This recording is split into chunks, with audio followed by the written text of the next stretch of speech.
السلام عليكم. النهاردة إن شاء الله هنتكلم في chapter 3 في part 2 of the managerial studies book. هنتكلم على ال communication and the communication trends.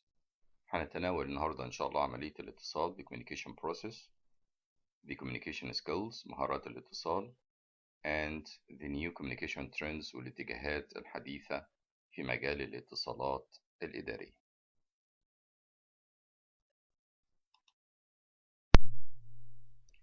في البداية لازم نعرف إن the communication process is very important for the successful of any organization. عملية الاتصال هي في غاية الأهمية لنجاح أي تنظيم. The communication supports each of the managers' planning, organizing, leading, controlling functions. بتدعم عملية التخطيط والتنظيم والتوجيه والرقابة لأي مدير. The ability to effectively communicate is very important, and it's a necessary condition for successful planning, organizing, leading, and controlling. Communication is vital to the organization. It's how we coordinate actions and achieve goals. We can define the communication process as the process by which information is exchanged between the individuals through a common system of symbols, sign, or behavior. The communication fulfills three main functions within the organization: transmitting the information, coordinating the efforts, and sharing the emotions and feelings. All these functions are vital to the successful organization. Transmitting information is vital to an organization's ability to function. Coordinating efforts within the organization help people work toward the same goals. And sharing the emotions and feelings bond teams and units, people in the times of the celebration or crisis. بمعنى إن عملية الاتصال في غاية الأهمية سواء في مرحلة التخطيط أو التنظيم أو التوجيه أو الرقابة بالنسبة للمدير أو بالنسبة للتنظيم. طبعا عملية الاتصال بتؤدي إلى transmitting the information نقل المعلومات, coordinating efforts التنسيق, sharing emotions and feelings ومشاركة الشعور بين أفراد التنظيم. بالتأكيد طبعا أن نقل المعلومات أو تنسيق بين أفراد التنظيم أو مشاركة الانفعالات أو مشاركة الشعور داخل التنظيم من أهم عوامل النجاح داخل أي منظمة.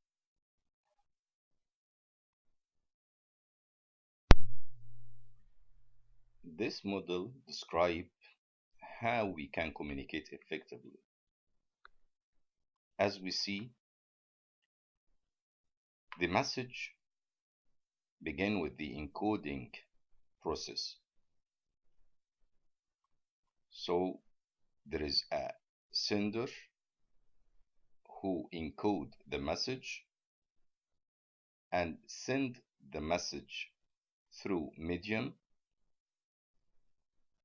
This message will reach the receiver, who will decode the message to understand the content of the message, and of course he will give the sender the feedback. The communication process according to this model help people to grasp the issues, build rapports with co-workers, and achieve the cooperation between the organizational members. The sender, such as the boss, co-worker, or customer, generate the message with the thoughts. The sender will encode the message, translating the idea into words, and then send it through medium of this encoding message may be spoken words, written words, or signs. The receiver is the person who will receive the message, and the receiver who will decode by the message by assessing the meaning to the words. زي ما احنا شايفين الفكرة الأساسية إن بيبقى عندنا دايما في مرسل sender، في receiver مستقبل للرسالة. دايما السندر بيقوم بعملية الانكودينج the message، بيعبر عن أفكاره في شكل words، في شكل signs، في شكل symbols، وبيبعت المسج دي through the medium. الميديم ده قد يكون فون، ايميل، in person, instant message, report to the receiver. الحالة دي بيكون الريسيفر هو الشخص مستقبل الرسالة، بيعمل لها decoding process، بيبدأ يفك رموز هذه الرسالة وفقا لمضمونه الشخصي اللي احنا بنسميه the personal framework، ووفقا للمفهوم اللي بيحصل عليه بيدي فيدباك تاني للسندر. This is what we can call it the model of the message or the model of the communication process.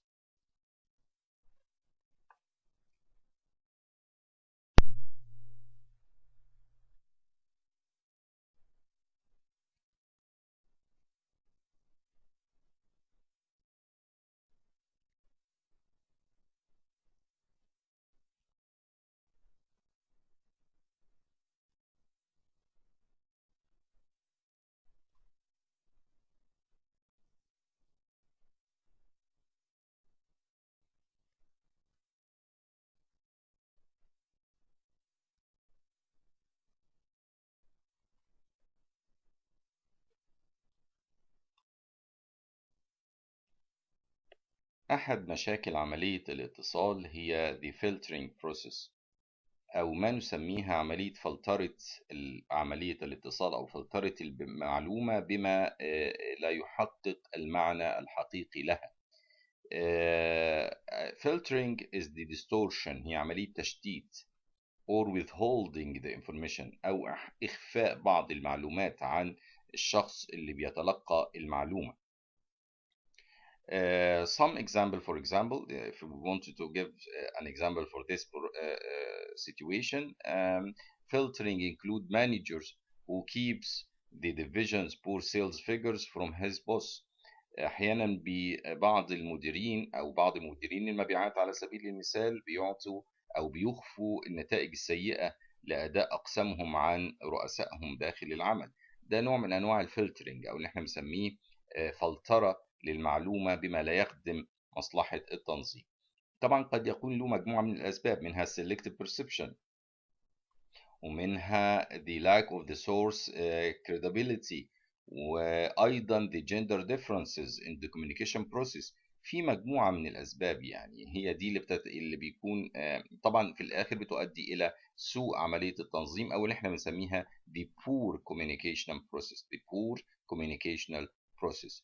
طبعا لما نحب احنا دلوقتي هنشرح كل حاجة فيها بالتفصيل عشان يبقى عندنا خلفية عن هذه الأسباب. أولا نبدأ ب selective perception.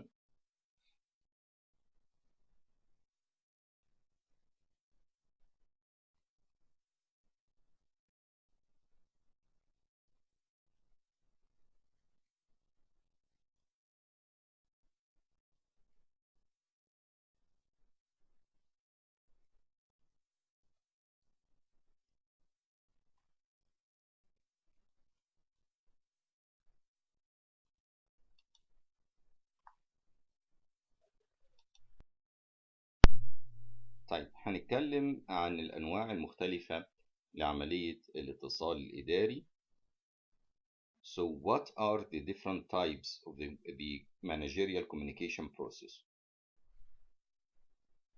The answer will be communication can be categorized into three basic types: the verbal communication, the written communication, and the non-verbal communication.